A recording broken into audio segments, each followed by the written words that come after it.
ఈ old age ఇష్యూస్ని tackle చేయడానికి భరోసా 90 days old age rehabilitation programme అనేది స్టార్ట్ చేసింది.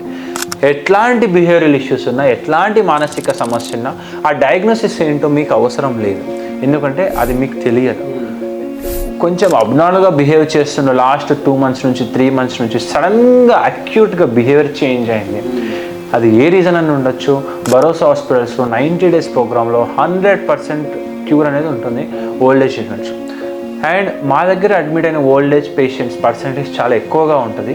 అండ్ బయట ఓల్డేజ్ హోమ్స్ కానీ ఇట్లాంటివి చాలా ఎక్కువగా వస్తున్నాయి.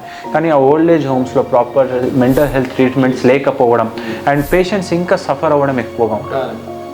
So Bharosa hospital inclusive of old age home and a psychiatry rehabilitation. So వాళ్ళకు ఓల్డేజ్ రీహాబిలిటేషన్తో పాటు సైకలాజికల్ అండ్ సైకియాట్రిక్ రీహాబిలిటేషన్ కూడా ఇస్తుంటారు.